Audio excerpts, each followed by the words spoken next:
The Trumpet Daily program begins right now. Today's world news, what it means, where it's taking us. I bring you the one and only possible message of world peace. This is a message of hope, tremendous hope. And he said unto me, you must prophesy again. And now, The Trumpet Daily with Stephen Flurry. Hello again, everyone, and welcome back to the Trumpet Daily Radio Show. Can't believe it's already Friday, the end of the week for us. Just, 4 days away now from the U.S. presidential election. Lots to get to on today's program. I, for one, am glad this is the last program that starts an hour early for us here at Edstone. We'll be switching back for those of you that listen in Europe and here in the U.K., Ireland. It'll be an hour later and in sync with the United States starting on Monday. So for some reason, that extra hour over lunchtime really helps me. You guys are probably just eating lunch and playing soccer, jumping on the trampoline, those things. Anyway, for me, it is really, really important. In any event, I think we've got some things organized well enough to fill up this hour. Well, yesterday, the big economic news and even the mainstream media outlets, the media mob, they did downplay it, many of the outlets. Many of them did kind of draw attention to some of the negatives if they could find them. But even the New York Times, it says here, the gain. This is talking about gross domestic product grew 7.4% in the third quarter. This is the U.S. economy. It says the gain, the equivalent of 33.1% on an annualized basis, was by far the biggest since reliable statistics began after World War II. By far the biggest. Notice this. It says the previous record was a 3.9% quarterly increase in 1950. So the previous record was about 4%, almost 4%. And the third quarter, the stats we just heard about yesterday, the third quarter, it skyrocketed up 33%. Remarkable growth. And of course, the president could hardly contain himself as he tweeted about the fantastic news and, of course, talked about it at his rally in Tampa, Florida. I'll play you some clips from that in just a bit. But first, listen to Charles Payne at Fox News describing some of these statistics. Clip one. It is absolutely remarkable, and let me tell you, I'm sitting here going through the data because the headline doesn't do it any justice. Durable goods were up 45%, non-durable goods up 82%, residential investing, homes 59%. These numbers are absolutely remarkable, but if you look at the details, it's even better than the headline.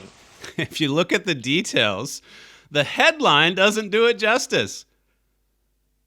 I forget his exact title, but Larry Kudlow from the administration, he's the one that's talked about this being a V-shaped recovery.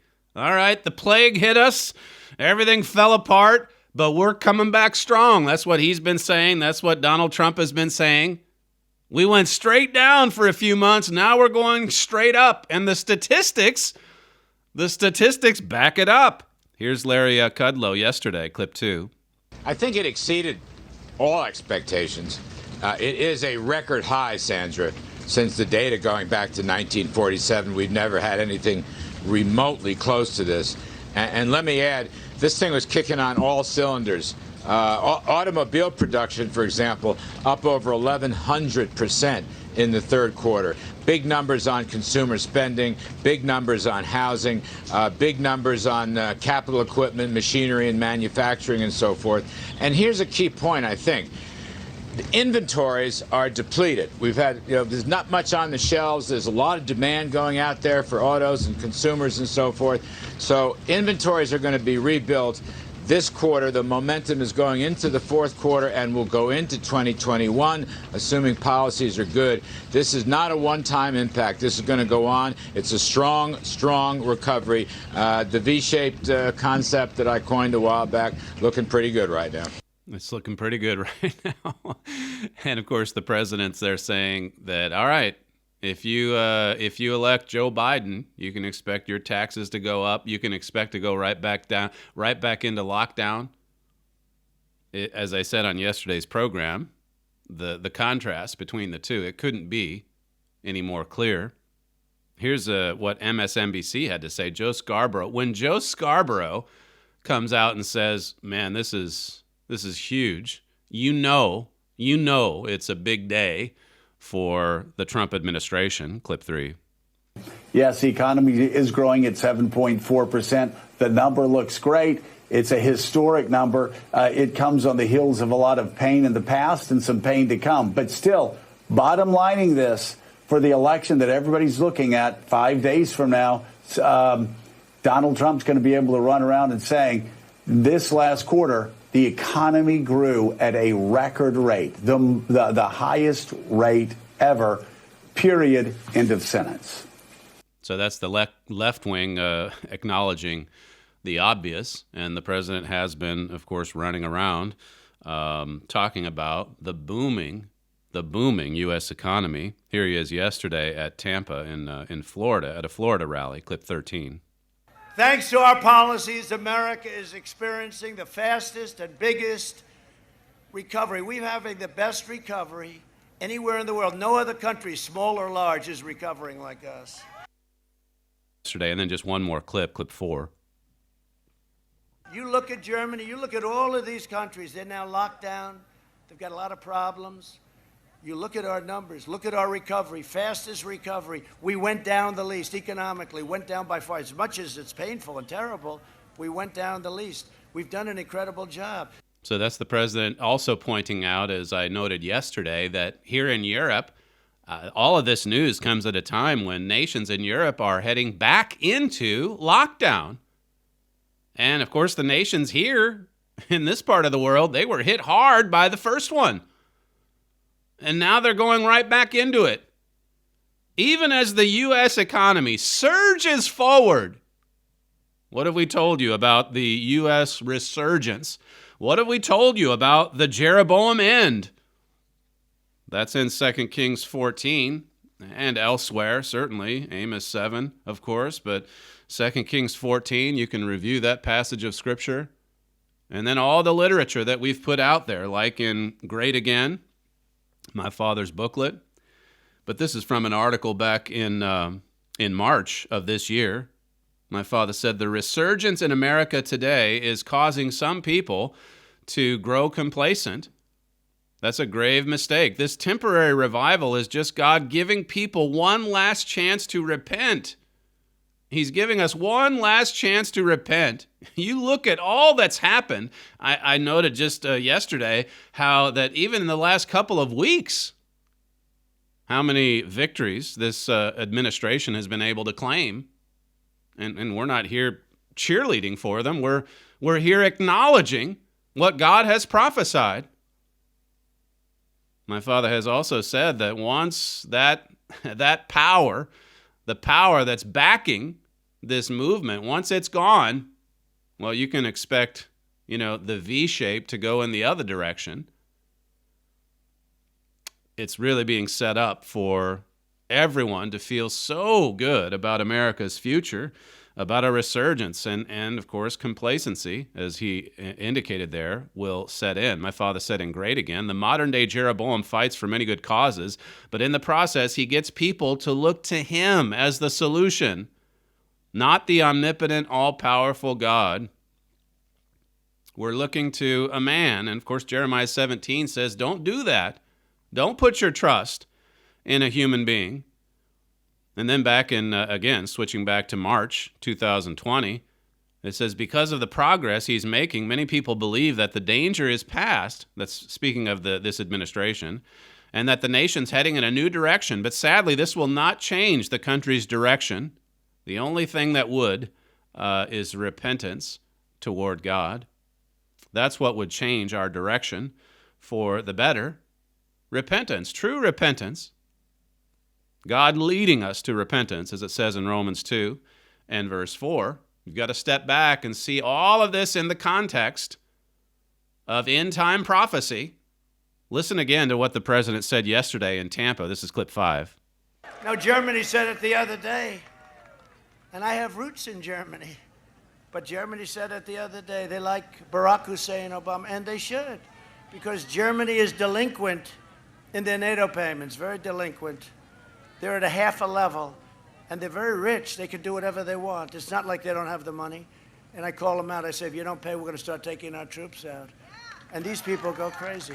Germany's delinquent, and there's the president saying, if you don't pay their NATO dues, that is, then we're going to withdraw our troops. You think that's significant with respect to the alignment of all of these end-time prophecies? We've told you before about the seventh and final resurrection of the Holy Roman Empire and how that Germany will be the lead nation. And you think about Isaiah 10, verse 5 says, O Assyrian, the rod of mine anger, and the staff in their hand is mine indignation. Anciently, the Assyrian people, that's Germany today. And God says that he calls them a rod, or his staff, because he's raising up this German-led conglomerate to correct our rebellious nations, the nations of Israel, the United States and Britain in particular. Verse 6 says, I will send him. I'll send this rod against an hypocritical nation, and against the people of my wrath will I give him a charge, to take the spoil and to take the prey and to tread them down like the mire of the streets.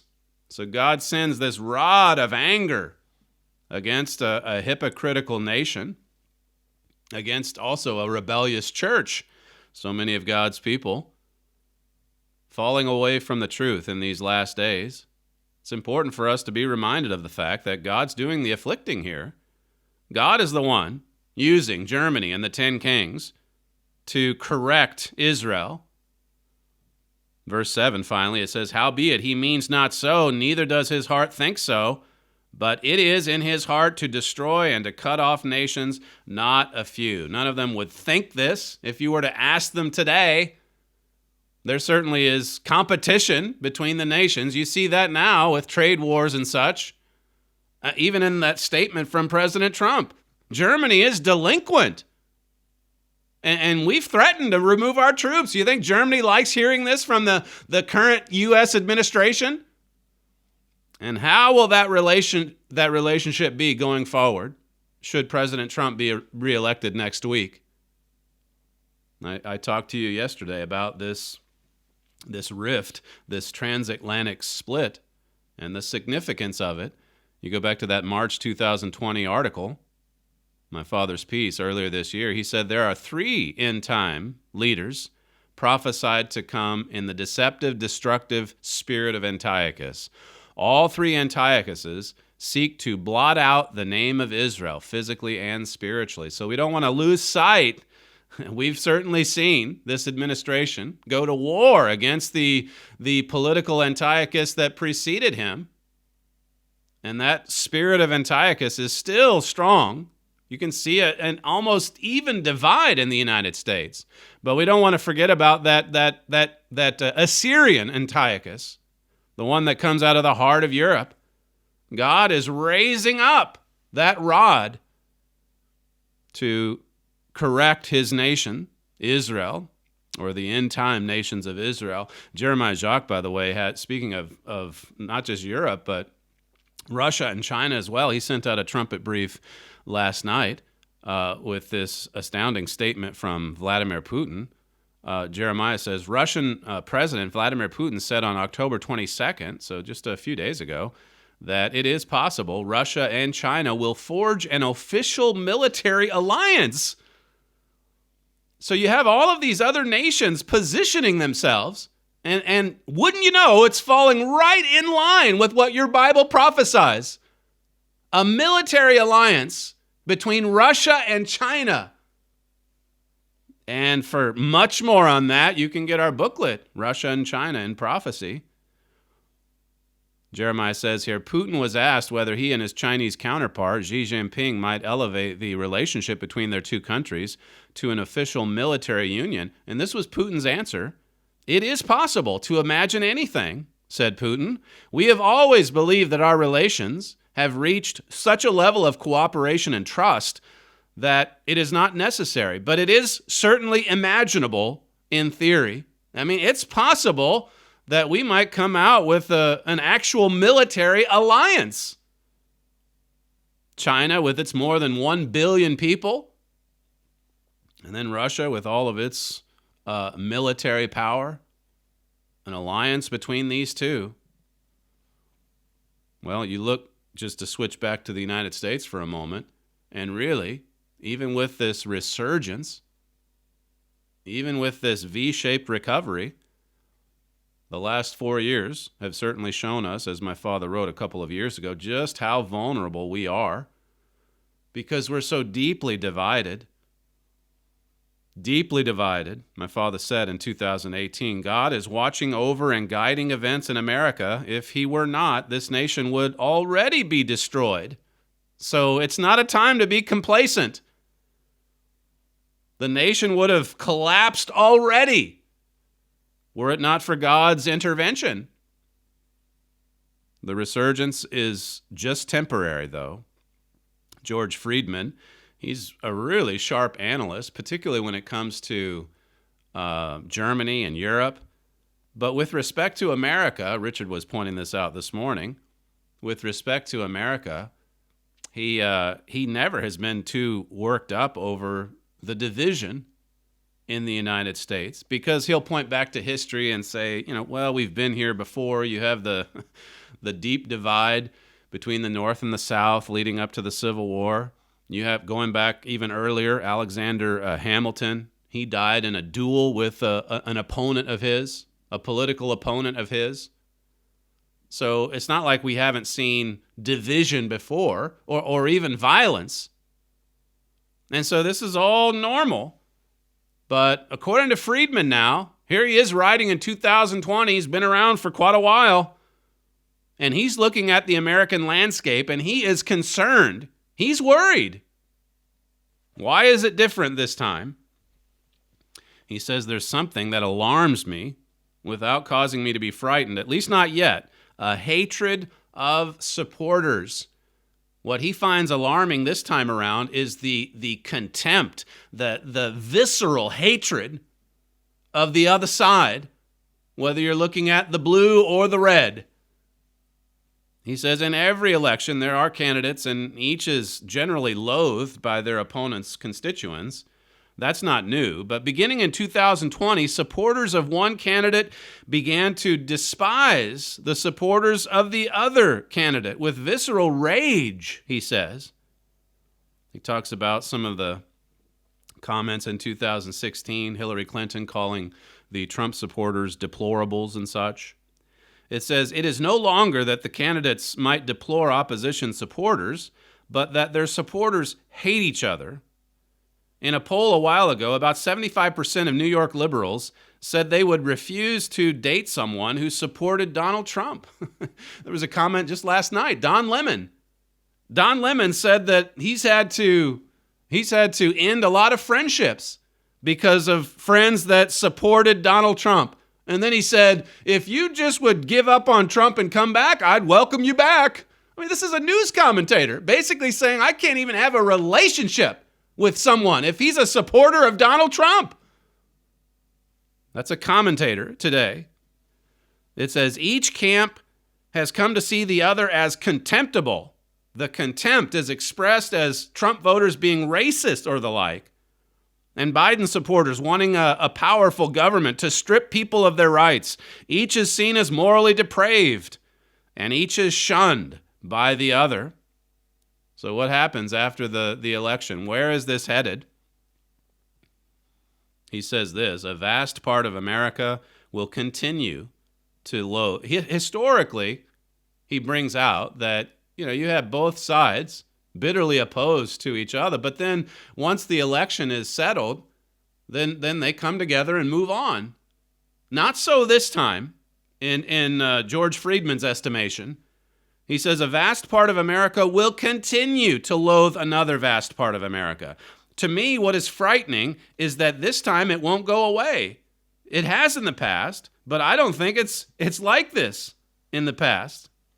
Very different. This time he's troubled. He says, I'm still sanguine about the future of the republic, but our inability to remain friends with those who vote differently is growing and alarming.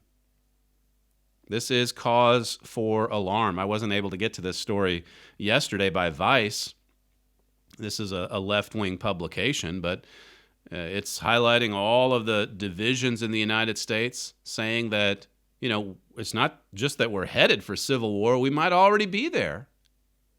It talks about the gun sales and the violence in the streets, all the rioting and the anarchy. It says, according to several experts I spoke with, a new civil war conflict will look nothing like the first civil war. Several said they believe we're already in the early stages of one, a period before large-scale political violence the CIA defines as an incipient insurgency. It's going to be more like an insurgency as opposed to the two sides that are basically separated geographically, like in the Civil War, where you then have the armies kind of chasing around after each other. But this time around, how do you even separate them geographically? As you have all of these red and blue states, I guess, on the one hand, but then you go within the states themselves, and there's plenty of red and blue territory. What happens if it explodes? He quotes a few commentators and historians, one of them named Robert Evans. It says here, to most people, I think it's quoting Evans here, to most people, the idea of a second American Civil War feels more like science fiction than a possible future. It feels silly when I stand in line at the DMV or hop on to a public bus or train. The systems that govern our lives here are so seemingly intricate, so stable, and so settled that any kind of mass upset feels impossible. But I have walked through the cities where the buses still run just without windows because the blast from mortars have blown them all out. He's traveled abroad, basically, and covered insurgencies in other territories, in other cities. I've watched people, it says, stand in line and fill out forms in government buildings while howitzers shake the foundations and machine guns chatter half a mile away. This is the real world. This happens all over the world. And for those that would think it could never, never, never happen in the United States of America, well, open your eyes and look at what's happening this summer even, just these last several months. You can see both sides taking shape, and you certainly see it politically. He says, everything I've seen and everything I've read over the past 2 years has convinced me that the United States is closer to that kind of terror than anyone is willing to admit. Well, that's coming from Vice, and of course, because it's Vice, they get a lot of things wrong. But I think it was The Atlantic that we quoted from earlier this week as well.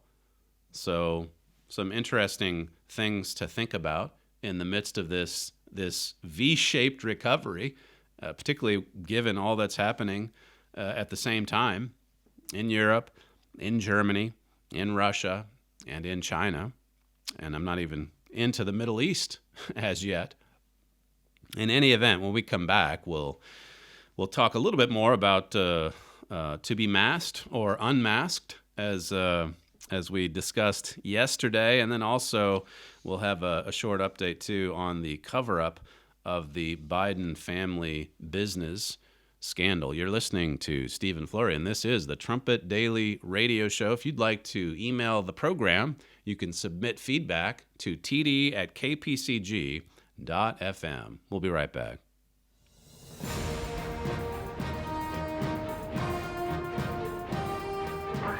This is KPCG-FM, and this is the Trumpet Daily.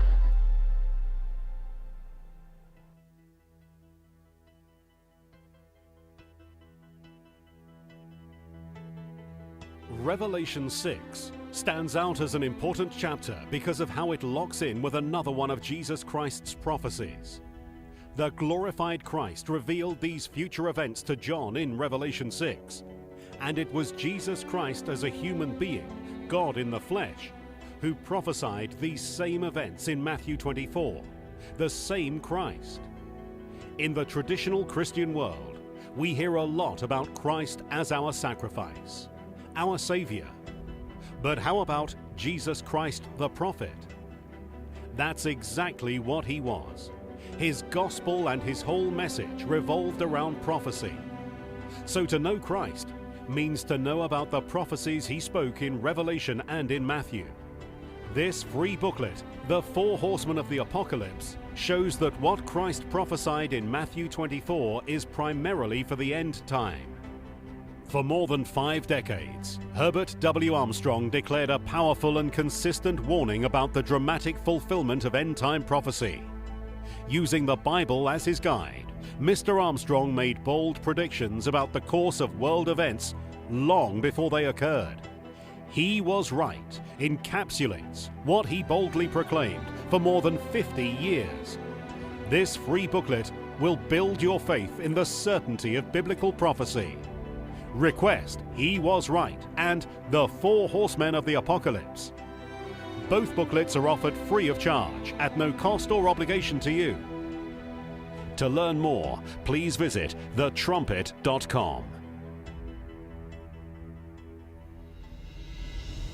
From the Philadelphia Church of God campus in Edstone, England, this is the Trumpet Daily Program with Stephen Flurry.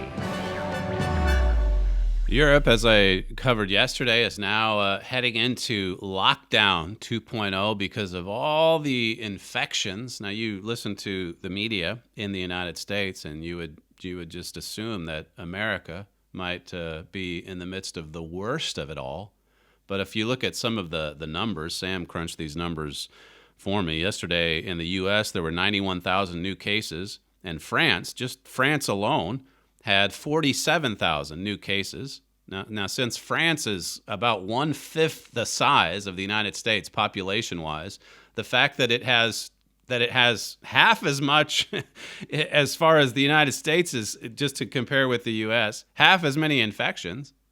I mean, that's huge. And then, of course, it's all across that's why the nations in Europe are panicking right now. Well, we've got to try lockdown again. Lockdown 1 didn't work. Masking it up in June didn't work.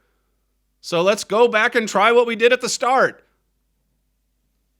And speaking of masks, there was a pretty good piece in the Wall Street Journal just yesterday about how that mask mandates may also have unintended consequences that outweigh the benefits. Before that statement, it talks about how the cure is making matters worse in other areas, worse than the disease, as we've been saying, and then it brings up the masks, and it says, what are the unintended consequences of this? It says, first, consider how the debate has evolved and the underlying scientific evidence. Several randomized trials of community or household masking have been completed. Most have shown that wearing a mask has little or no effect on respiratory virus transmission, according to a review published earlier this year. And this is from the CDC. The CDC. Pretty amazing. It says, it talks then about what the experts were saying back in February and March, and we'll play a montage for you on that subject in just a bit. And then how that they flipped. Early it was masks, they don't do any good. In fact, they could be harmful. They could add to the danger with respect to the spread of disease. But then they flipped, and then they said, well, now you have to wear a mask. Otherwise, everybody's going to get sick. So put on your mask in certain activities. Now, like I said yesterday, if you're rioting or celebrating the World Series, that's fine. COVID takes a nap during those events. But if it's a Republican rally, if it's a Donald Trump rally, and you don't wear a mask, it's a super spreader of the disease, a super spreader of COVID-19. But anyway, back to the experts. It says the public assumes that research performed since the beginning of the pandemic supports the mask mandates. See, people are out there. They're not just into the news 24/7. So they hear all these mandates. They hear all the announcements on, airplanes when they're traveling. And they just assume, well, surely this is backed by research. Surely we're following the science here. We must be. The experts can't be wrong, can they? It says, based on evidence around the world, it should be clear that mask mandates won't extinguish the virus. The most reasonable conclusion from the available scientific evidence is that community mask mandates have, at most, a small effect on the course of the pandemic, but you wouldn't know that from watching cable news or sitting next to a mother being forced off an airplane because her small children aren't able to keep a mask on. You'd never know that because you're not going to get the truth when you turn on the evening news. It says here, finally, policy. Well, let me just let you hear what our favorite commentator in Australia has to say. I think this might have been earlier this week. This is Alan Jones of Sky News Australia, and it's a montage. So he's talking to this medical expert in between, and then they come back for a discussion between the two of them later on. Clip 6. All over the world, bacterial pneumonias are on the rise. But then this. Why might that be? Because untrained members of the public are wearing medical masks repeatedly in a non-sterile fashion. They're becoming contaminated. They're pulling them off their car seats, off the rear-view mirror, out of their pocket, from their countertop, and they're reapplying a mask that should be worn fresh and sterile every single time. Well, how true is that? And there is a raft of high-quality data, what we call meta-analyses, studies that compile multiple other studies together. And these meta-analyses have found that non-medical masks in community settings play no role in protecting the wearer from infection or from stopping infected people from passing the infection on. I've read, and I know you have, the study Unmasked by Professor Christian Torp Petersen from North Zealand Hospital in Denmark. Now, this is a good methodology, 6,000 in the study, and it shows the poor effectiveness of masks. In keeping with this body of evidence, the Centre for Disease Control and Prevention, this is in America, does not recommend that people who are well wear a face mask, including respirators, to protect themselves from respiratory diseases, including COVID-19. Why? How can these people get away with conning the public into doing something that may be injurious to their health? How did they get away with it? The CDC itself, that last bit, they said if you are well, if you're healthy, they do not recommend that you wear a mask. And then it talked about how these masks are contaminated, so many of them, because you store them in your glove compartment or on the floorboard or on a counter, and then you don't wash them or you don't get a new one like they would in a hospital. They use it once in a hospital and it goes right into the rubbish bin. But for you and for me, I know because I've done this. Oh, I've got to go to the store. Where's my mask? They're contaminated. And so then it's bringing in all these other diseases that health officials are having to contend with. And furthermore, as I alluded to, it flies right in the face of what all the so-called experts were saying just a few months ago. I quoted from them yesterday. Here's the montage that Sam put together, clip 7. Just you and me wearing these masks, what Dr. Fauci and what Dr. Schuchat have said is that could actually sometimes be more harmful to you than not wearing a mask, because if it's not fitted right, you're going to fumble with it, you're going to be touching your face, which is the number one way you're going to get disease is unclean hands touching your face. In terms of wearing a mask, our advice is clear that wearing a mask if you don't have an infection really reduces the risk almost none, not at all. So we do not advise that. Well, it's important for folks to know that face masks are not recommended for the general public. There are two things people should know. Number one, if you wear a face mask and you're not wearing it properly, you're going to be more likely to touch your face, and you can actually increase your risk of getting a respiratory disease like coronavirus or flu. Right now, people should not be walking. There's no reason to be walking around with a mask. When you're in the middle of an outbreak, wearing a mask might make people feel a little bit better, and it might even block a droplet, but it's not providing the perfect protection that people think that it is. For the average member of the public wandering down the street, this is really not a good idea. What tends to happen is people will have one mask. You can imagine they don't wear it all the time. They'll take it off when they get home. They'll put it down on a surface that they haven't cleaned, or they'll be out and they haven't washed their hands. They'll go and have a cup of coffee somewhere. They half hook it off.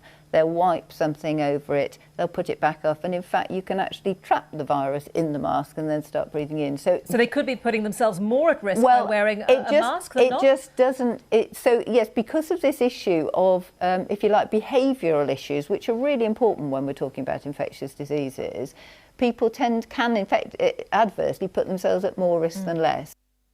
Can't we just listen to the experts? All of them are saying, don't put it on. Don't put it on. Follow the science, right? This is all from this year. And some of them, I don't know about all of them, but they've completely reversed course. Sam, by the way, put that montage together and uploaded it to Grabian, and that's the site that we get quite a few of our clips from. It's just kind of like a reservoir of all these clips that people submit and then use.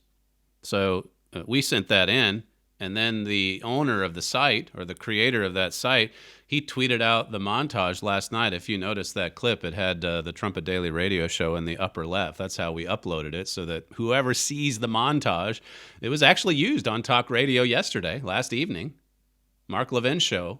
I told Sam this morning, and then it was out in the morning summary of clips in the email blast that Grabian sends out. So that was pretty cool to see the Trumpet Daily Radio Show get a little bit of attention. Probably not much, but still, I think on the Levin clip, he cited or credited Grabian instead of us. But still, some good publicity for young Sam. We're going to have to give him a big raise because he's going to get all these offers now from these montage makers.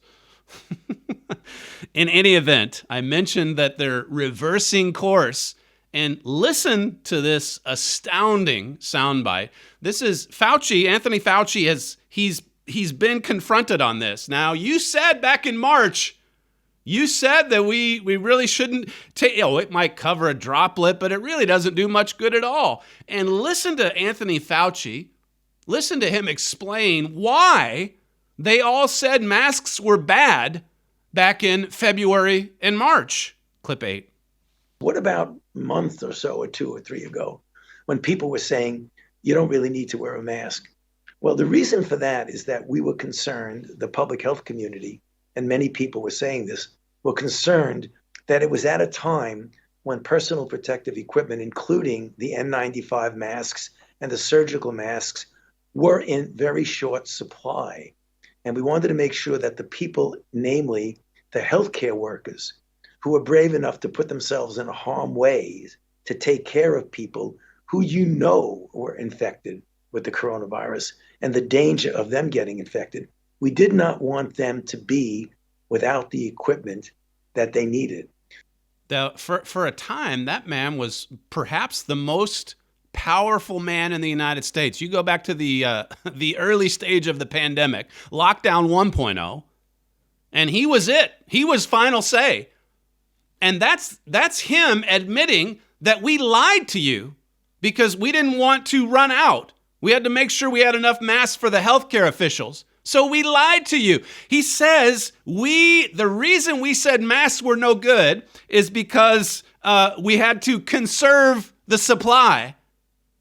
But you go back and listen to that montage, and all of them are saying, they're not saying, look, don't come and try to get a mask because we need them for health officials. Instead, they said, look, they don't work. They're no good. In fact, sometimes they're more harmful. Certainly if they become contaminated. That's what all of them were saying back in February and March. And now you have Dr. Fauci saying, well, the reason we said that is we couldn't run out. Now we've got enough for everyone. So everyone, you have to have it. You might die if you don't have it. That is astounding to me. What a complete and total fraud. And they think that when we hear them talk, like in clips like that we'll say, oh, yeah, the experts are spot on this. That's the expert, as far as the United States is concerned. That is the expert admitting, yeah, we lied about it. We lied about it. We just didn't think we'd have enough for everyone. That just kind of blows my mind. What a complete, it's the lockdown and all the reasoning going in and out of it. That's the hoax here. The pandemic, that, like I said yesterday, deal with the vulnerable people. If we're going to go into lockdown 2.0, what have we learned from the first go round? And have the mask. You have all these infections because you have all these tests, like the president keeps noting, but you have all of these infections. Why? We're still in a lot of areas, it's still kind of a partial lockdown. And then you have everyone wearing a mask, every store saying if you come in here, you have to wear a mask. Okay. And then you hear the studies, I think it was yesterday, where it was something like 92% of Americans are pretty diligent in wearing the masks.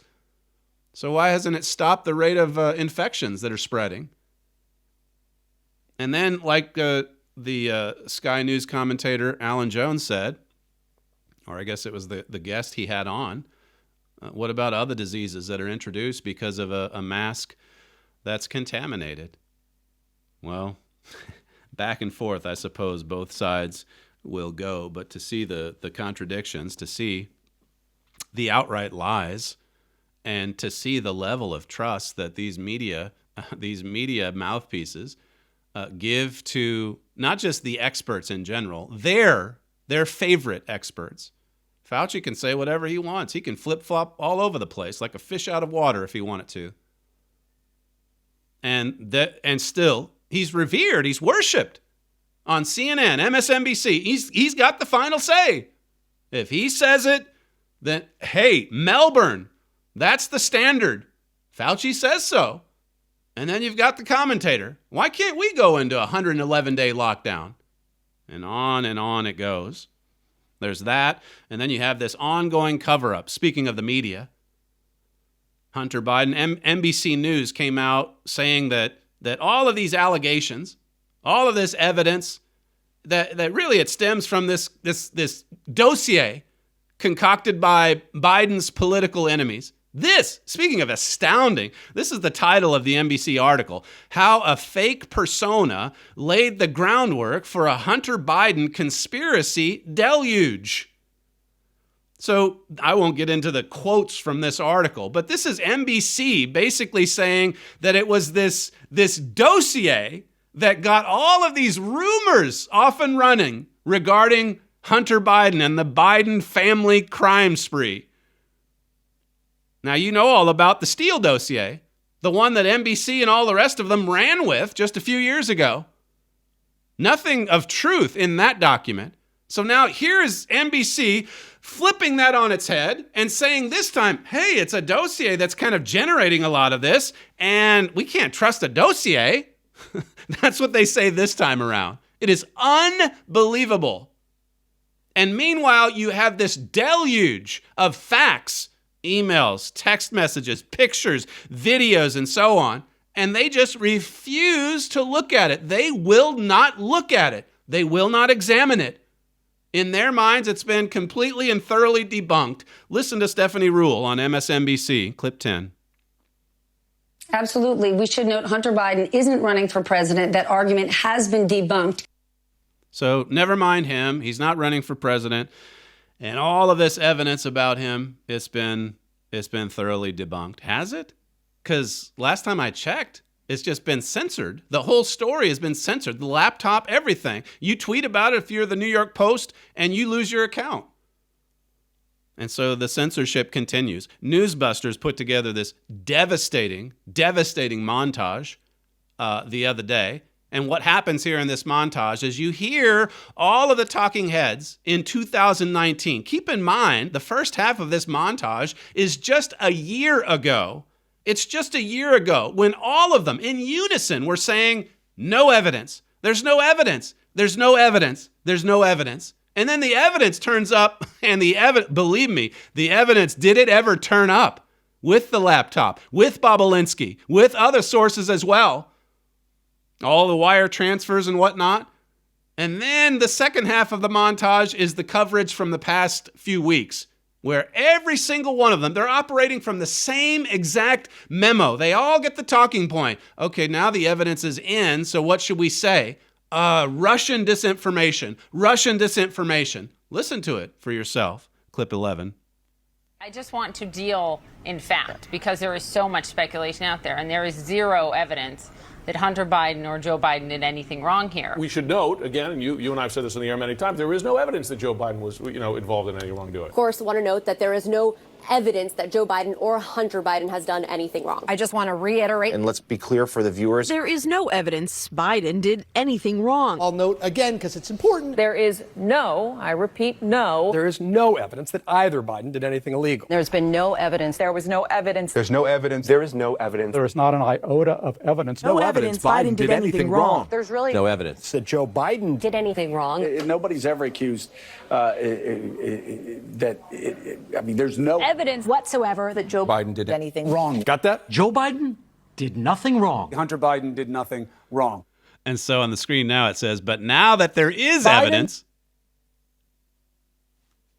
Secret emails. A really fishy story. The Post claimed that the emails were found on a laptop computer that was brought to a repair shop in Delaware in the spring of 2019. The FBI is now investigating whether those alleged Hunter Biden emails are actually connected to a larger foreign intelligence operation. They may be related to a foreign intelligence operation. Foreign intelligence operation. Foreign intelligence. Foreign intelligence. Foreign intelligence operation. For all we know, these emails are made up. The information found on the laptop may be part of a Russian disinformation campaign. part of a Russian disinformation effort. Described by many intelligence experts as having hallmarks. All the hallmarks, rather. All the hallmarks of a Russian Russian disinformation. Russian disinformation. disinformation campaign. This is a classic example of the right-wing media machine.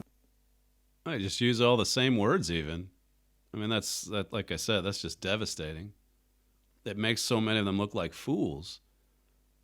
No evidence, and then the evidence comes in, and they don't want to talk about it. They don't want to cover it. If you do cover it, then you're blotted out. You're censored. Listen to Laura Logan. She's been in journalism, as she says here, for going on 40 years. And here's her observation on the coverage, or lack thereof, of this Biden scandal. Clip 9. I've been a journalist for going on 40 years now, right? And I've never seen anything like it. When journalists are falling over themselves to discredit a story that they haven't even investigated or reported on. They haven't even looked into it. They're just discrediting it. You heard Stephanie Rule. She said it's been debunked. So let's move on. Nothing to talk about here. Glenn Greenwald, he's one of the co-founders of The Intercept. For the last, I guess he's been there for 7 years. Yesterday, he resigned because he wrote an article that was critical of Joe Biden, and his editors would not allow it. They would not post it unless he removed the paragraphs that were critical of Joe Biden. You can't. How would you like to work for a publication that tells you on certain subjects you just can't even talk about it? You just can't even bring it up. Because, I mean, this is what the editors at The Intercept, this is what the people in charge of Twitter and Google, they're doing routinely now. You just can't even bring it up. Greenwald went to his editors and said, well, then, can you let me run the article in another publication? They said, no way. No way. So he left. And I guess what's even more shocking than that, as a few people tweeted, is that no one else followed in his course. No one else said, you know what? This is This is journalists, by the way. This is the journalism industry. And none of them had the courage to say, he's right. He's right. I may not agree with, this political party or with what's happening here, but look, this is free speech. I mean, this is dangerous, the direction we're headed in. Just outright censorship. That's your media, the corrupt media. The president said the other day, I came up with fake news and everybody ran with that. But really, it's worse than that. There's a corruption here through and through, and he sees it. He sees it every day. Now, there was a report yesterday that Hunter Biden is evidently under FBI investigation and has been since late last year. So, like we've been noting, we don't maybe know the final outcome of many of these investigations as yet. But unless you confront, unless you get in there and confront evil, the evil will persist. It will persist. Yesterday I talked about that article from Joel Hilliker. It's from the Royal Vision back in 2014, where he said that nothing perverts justice like lying. And he goes through a lot of verses in Exodus and Leviticus, Deuteronomy. I'll just give you Leviticus 5 and verse 1. I'll cover a few of the scriptures that he spelled out in the article.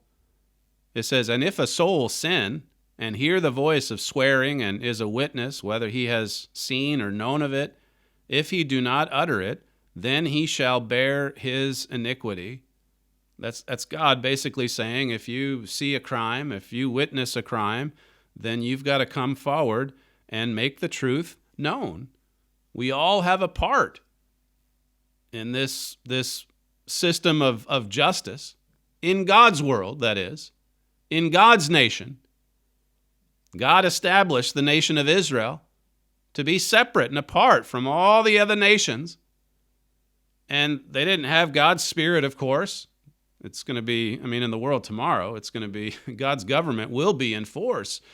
And we won't have man's system of justice anymore. We won't have all these prison systems.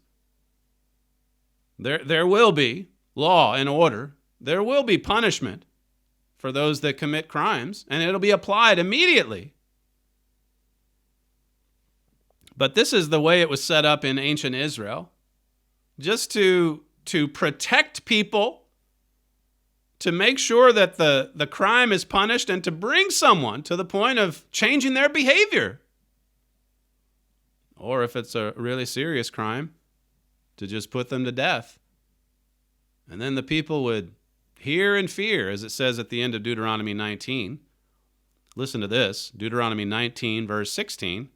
It says, "If a false witness rise up against any man to testify against him that which is wrong, then both the men between whom the controversy is shall stand before the Lord, before the priests and the judges, which shall be in those days," it says, "and the judges shall make diligent inquisition. And behold, if the witness be false, a false witness, and has testified falsely against his brother, then," this is verse 19 of Daniel 19, "then shall you do unto him as he had thought to have done unto his brother.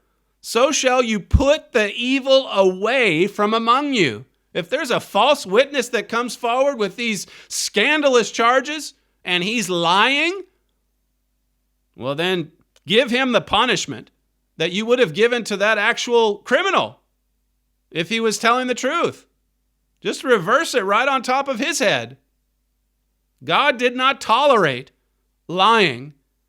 He did not tolerate being a false witness. And if you notice about the ninth commandment, even going back to Exodus 20 and verse 16, God could have just said, "Thou shalt not lie," but he says there, "Thou shalt not bear false witness against your neighbor."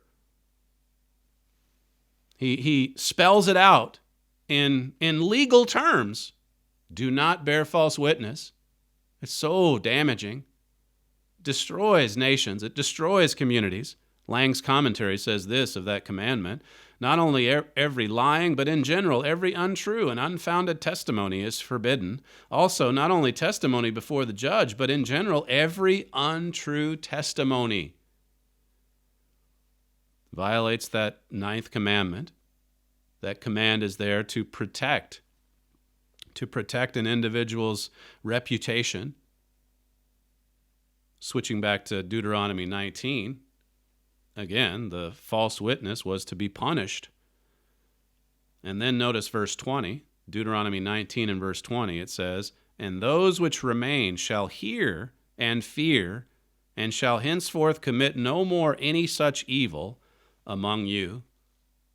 Mr. Hilliker wrote in his article, seeing a false witness punished this way was also a major deterrent to others who might be tempted to lie in court. God wanted this punishment to have the maximum deterrent effect. See, like I was saying last week, if there was punishment for these crimes, well, that would go a long way toward removing it from our midst. To this point, there hasn't been that, though. So there's really no deterrent to speak of. It says, finally, Deuteronomy 19, verse 21, and your eye shall not pity, but life shall go for life, eye for eye, tooth for tooth, hand for hand, foot for foot. This is the the justice system in the ancient Israel. Your eye shall not pity, it says in verse 21. And then Mr. Hilliker writes this. This is one of only a few places in God's law where he specifically excludes room for mercy. If a false witness is found out, the punishment should be swift, sure, and uncompromising. So some precious words of wisdom springing from God's law of love. You're listening to Stephen Flurry, and this is the Trumpet Daily Radio Show. If you'd like to email the program, send comments to td@kpcg.fm. We thank you for joining us on today's show, and we'll see you Monday.